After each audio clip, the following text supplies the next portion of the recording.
Nous sommes déterminés de travailler étroitement avec les dirigeants du gouvernement malien, y compris le président Keïta. Je félicite le président pour son leadership, pour assurer la stabilité, la paix inclusive. Ces 3 prochains jours, nous travaillerons avec les partenaires, les ministres du pays d'Israël pour discuter comment nous renforçons les capacités des pays d'Israël et comment nous renforcer l'action coordonnée avec les partenaires de la communauté internationale.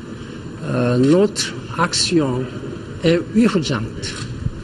Comme nous avons vu dans tragique l'assassinat des 2 journalistes à Kidal samedi. Je condamne fortement ces assassinats et je demande que les auteurs de ces crimes doivent être traduits en justice. Rien ne justifie ces attaques contre les journalistes au Mali, en Somalie, ailleurs. Ce drame rappelle-nous de travailler étroitement, de faire face au terrorisme, ces attaques contre les journalistes. Je suis très déterminé de travailler avec les dirigeants de la région Sahel pour assurer la stabilité et la prospérité. Je suis très reconnaissant pour les assistances, pour l'annoncement de la Banque mondiale et de l'Union africaine pour le développement du Sahel. Nous allons discuter comment nous mettre en œuvre ce développement. Notre visite est pour mettre en œuvre la stratégie intégrée des Nations Unies qui a été soutenue par le Conseil de sécurité. Je suis ici pour aider à avancer ces objectifs. Hier après-midi, hommage a été rendu à nos 2 confrères de RFI assassinés samedi à Kidal. Le président de la République a décoré Ghislain Dupont et Claude Verlon, chevaliers de l'Ordre national du Mali, à titre posthume. C'était au cours d'une cérémonie d'hommage au cours de laquelle les autorités maliennes ont salué une fois de plus la mémoire de ces 2 journalistes français tués de façon barbare et lâche à Kidal. Un reportage de Ibrahima Traoré. L'émotion était grande à l'aéroport international de Bamako-Sénou. Dans un silence total, le président de la République accueille les dépouilles de Ghislain Dupont et de Claude Verlon. À travers cette cérémonie très sobre, le Mali salue ainsi la mémoire de ces 2 journalistes assassinés à Kidal par des bandits armés. Et c'est le ministre de la Communication et des Nouvelles Technologies de l'Information au nom du gouvernement d'exprimer toute la douleur du peuple malien causée par cette disparition tragique. Nous pleurons Ghislain Dupont et Claude Verlon, 2 amis du Mali, qui n'ont jamais donné un sens aux frontières, seulement mus par leur soif d'informer, leur envie d'apporter leur pierre dans l'édification d'un Mali démocratique et paisible. Ghislain et Claude étaient avec nous lors de la campagne électorale de juillet dernier. Plusieurs journalistes internationaux et nationaux les ont vus à la tâche lors de la proclamation des résultats du premier tour de l'élection présidentielle ici à Bamako. Samedi encore, ils avaient cette envie et ils nous promettaient des reportages dont leur tandem avait la dextérité. Ces 2-là avaient le Mali dans le cœur et les auditeurs maliens de RFI savaient le leur reconnaître. Ghislain et Claude, soyez sûrs d'une chose, on peut éteindre un corps, mais on ne taira jamais une voix, et surtout les voix de l'espoir. le Mali vous sera éternellement reconnaissant. Au nom du peuple malien, le président de la République et le gouvernement présentent à toute la maison de RFI, de la presse moderne, de la presse mondiale et française, aux familles des illustres disparus, leurs condoléances profondément émues et attristées. Que le Tout-Puissant vous reçoive dans son royaume de paix. L'acte 2 de la cérémonie, la décoration de nos deux confrères de RFI par le président de la République comme chevalier de l'Ordre national du Mali à titre posthume. Ibrahim Boubacar Keïta, très attristé, leur rend ainsi un dernier hommage. Suivra ensuite l'hommage des collègues des disparus, un autre moment qui aura été très difficile pour certains de saluer l'engagement d'une vie et le courage exceptionnel dont avaient fait preuve Claude et Ghislaine. Leurs corps seront rapatriés ce lundi soir à Paris. Hommage également de la presse malienne à nos deux confrères français. La Maison de la Presse et l'ensemble des organisations professionnelles de médias au Mali ont marché vers l'ambassade de France pour dénoncer et condamner l'assassinat des deux journalistes de RFI à Kidal. Ils ont demandé aux autorités de prendre les mesures pour que les journalistes puissent exercer en toute sécurité. Un reportage de Al-Jumatina. L'assassinat des deux journalistes de RFI, Ghislaine Dupont et Claude Verlon, par des individus armés à Kidal, a plongé l'ensemble de la presse dans un désarroi total. C'est pourquoi la Maison de la Presse et l'ensemble des organisations professionnelles des médias au Mali ont battu le pavé pour condamner avec la dernière rigueur cet acte odieux qui porte gravement atteinte à la liberté de la presse. Cette marche, c'est pour, je crois, la première chose, c'est la solidarité. C'est de montrer effectivement à nos amis qui viennent pour nous aider, aux familles de ceux qui ont perdu la vie ici, que les Maliens apprécient à leur juste valeur ce que Ghislaine et Claude ont essayé de faire. Les journalistes souhaiteraient que certaines personnalités se joignent à eux pour protester, s'indigner, marquer leur révolte contre l'assassinat lâche, barbare de deux journalistes français. Partie de la Maison de la Presse, les hommes des médias avec le soutien d'autres couches, entre autres, la société civile, les hommes politiques, les artistes, sont allés manifester leur compassion à l'ambassade de France, comme pour dire que toute la presse est unie et solidaire et qu'il ne faut jamais qu'un tel acte se reproduise. La Maison de la Presse du Mali et l'ensemble des organisations professionnelles des médias au Mali exigent une enquête pour faire toute la lumière sur l'assassinat de Ghislaine Dupont et Claude Verlon. Un acte odieux qui porte gravement atteinte à la liberté de la presse.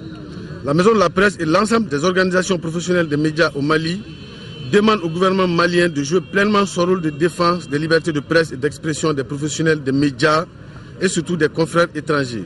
Exprime à l'ensemble de la profession de par le monde, particulièrement aux confrères de France et très spécifiquement à Radio France Internationale et à France Média Monde, leurs sentiments les plus attristés et leur expriment leur compassion et leur solidarité. Cette initiative de la presse malienne démontre tout l'engagement qu'elle accorde à la liberté de la presse. C'est important ici et ailleurs dans le monde de montrer que les journalistes, quel que soit leur pays, partagent les mêmes valeurs et se battent pour les mêmes raisons et qu'à travers cette marche, c'est la mémoire de Ghislaine et de Claude, les grands journalistes et reporters et techniciens reporters de RFI que nous honorons. A noter que Ghislaine Dupont et Claude Verlon étaient à Kidal pour faire des reportages dans le cadre d'une série d'émissions spéciales sur le Mali que RFI avait décidé d'organiser à Bamako les 7 et 8 novembre. Les travaux de la deuxième session du Haut Conseil des collectivités ont démarré hier après-midi. Pendant un mois, les conseillers nationaux débattront et examineront les tests qui leur sont soumis par le gouvernement. L'ouverture de la session s'est déroulée en présence du Premier ministre. Le compte rendu est de Boubacar Sissoko. Les assises de cette deuxième session du Haut Conseil des collectivités examineront durant un mois les textes soumis par le gouvernement pour avis. Les travaux ont donc démarré sous des notes d'espoir, ce qui a conduit les conseillers nationaux à saluer la bonne organisation et la participation massive du peuple au dernier scrutin présidentiel.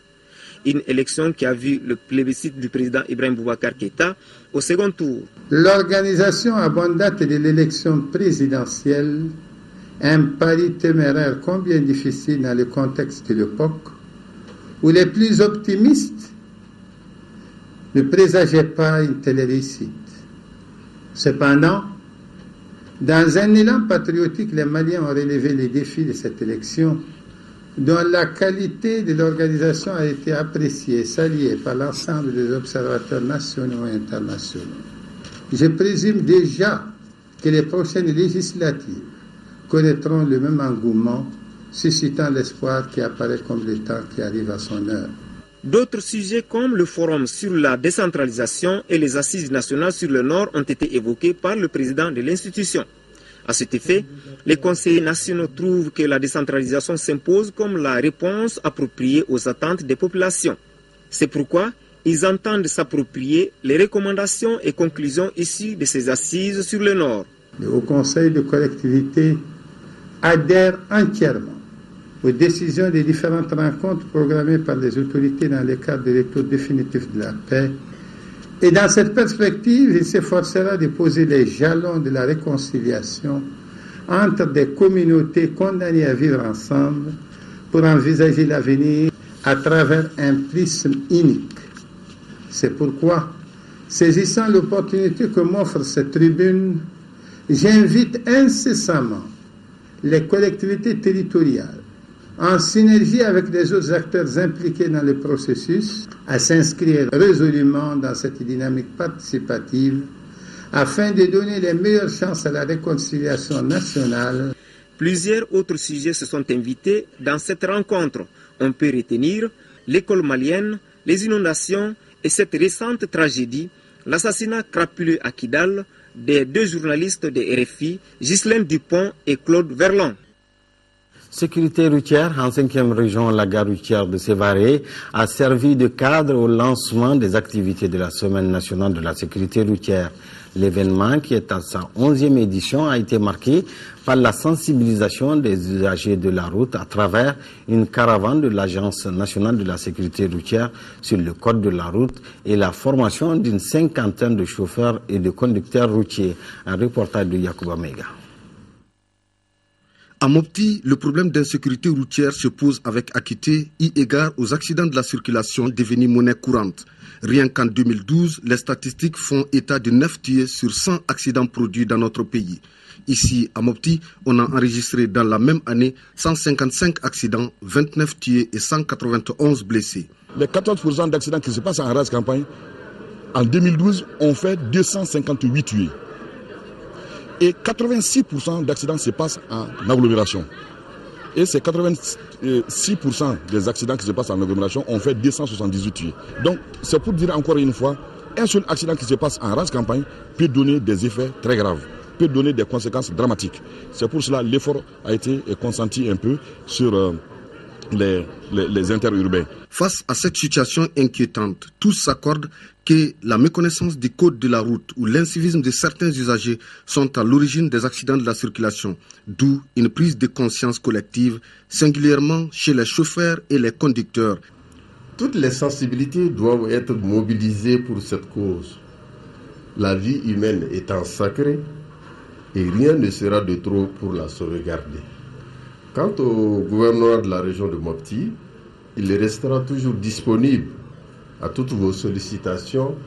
En marge de la caravane, il est prévu la formation d'une 50aine de chauffeurs et conducteurs routiers sur les différentes dispositions relatives au code de la route. La chronique santé s'intéresse au logiciel Open Clinic que l'hôpital Gabriel Touré a introduit pour améliorer ses performances financières. C'est grâce à une collaboration avec l'Agence nationale de télémédecine et d'informatique médicale. Kessira Emmanuel Dambé.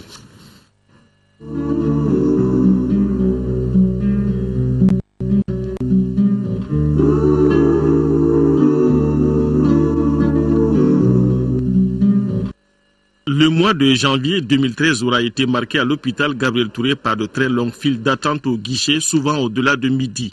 La cause de ces désagréments vécus côté patient était l'introduction d'un nouveau logiciel pour améliorer d'abord la gestion financière de la structure. À travers ce logiciel, on est capable de savoir combien a été payé pour telle prestation de soins au sein de l'hôpital Gabriel Touré et de savoir ça a été payé auprès de qui quand le patient vient pour se soigner au sein de l'hôpital Gabriel Touré.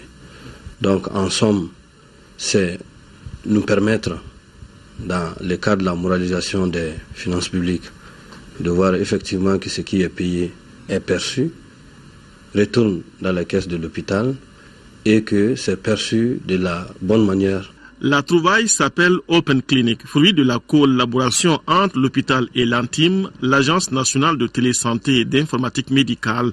Pour le directeur technique de l'Antime, la gestion financière n'est qu'une petite partie du logiciel Open Clinic. Un patient qui rentre, il est clair qu'il va payer et tout, mais ce n'est pas le plus important. Il doit être pris en charge. Et ce patient, à chaque fois qu'il passe dans un hôpital, n'est-ce pas, il reçoit un certain nombre de traitements, et ces traitements-là doivent rester. Il doit avoir un dossier patient, et ce dossier patient devra permettre à l'avenir de savoir tous les détails sur ce patient-là, et l'occupation par exemple des lits. Quand un patient vient et qu'on veut par exemple l'hospitaliser dans une chambre, si jamais on n'a pas un système qui permet de dire telle chambre est libre, telle chambre sera libre dans tel jour, etc., ça c'est un peu plus compliqué. Et le patient qui arrive dans l'hôpital généralement va faire une batterie de tests, d'analyse, et tout ce qui se passe sur le patient doit être disponible. Entre janvier et septembre 2013, Open Clinic a permis à Gabriel Touré d'obtenir certains bons résultats, surtout au niveau de l'entrée des ressources financières. Du mois de janvier à septembre, on a constaté une augmentation importante du niveau des recettes. Il y a même eu un pic au mois de mars 2013 où nous avions une augmentation des recettes par rapport à 2012 de 138%. Et donc ce mois de septembre, il y a eu une grande augmentation du niveau des recettes par rapport à ce qui a été effectué en 2010, 2011 et 2012 au sein de cet établissement. Et nous avions constaté aussi une amélioration de la qualité des services. Ce logiciel sécurisé à plusieurs niveaux a déjà été introduit au niveau des centres de santé de référence des communes 2, 3 et 4 du district. Grâce à sa plateforme, il permet d'accéder à certaines informations sur l'évolution de la structure de santé, ce qui nous conduit au rôle qu'il peut jouer dans la gestion des problèmes de santé en général dans le pays. Pour un ensemble de patients donnés, il faut que le système dise par exemple qu'au niveau de l'hôpital, voilà les maladies qu'on nous traitons le plus souvent. Ça permet de prendre rapidement des décisions.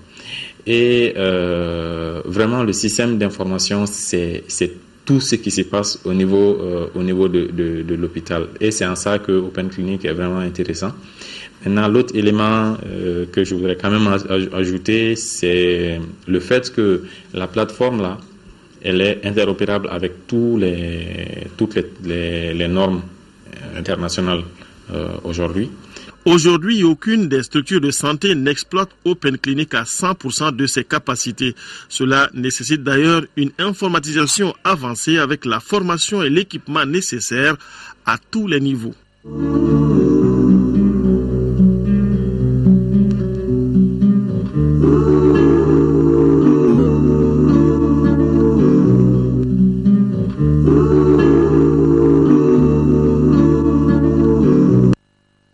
Page noire de ce journal, le vieux Sibri Traoré, chef de village de Yelimane, médaillé d'or de l'indépendance, s'est éteint mercredi dernier à Bamako à l'âge de 86 ans des suites d'une longue maladie. Il a été accompagné à sa dernière demeure par une foule nombreuse d'amis et de parents inconsolables. Le compte rendu de Noumou Kontaga. Sibri Traoré, chef de village de Yelimane, s'est éteint ce mercredi à Bamako à l'âge de 86 ans des suites d'une longue maladie. Médaillé d'or de l'indépendance, Sibri Traoré a été un militant de première heure du parti Union Soudanaise RDA, au sein duquel il a constamment bénéficié de l'estime, de la confiance et la considération de ses camarades militants du parti. Accompagné dans sa dernière demeure par une foule nombreuse d'amis et de parents, il laisse derrière lui 3 veuves, de nombreux enfants et de petits-fils inconsolables. Dors en paix le vieux et que la terre te soit légère. C'est la fin de cette édition. Merci de l'avoir suivi. Prochain rendez-vous d'infos, ce serait 18h et 20h sur l'ORTM. Bonne suite de nos programmes.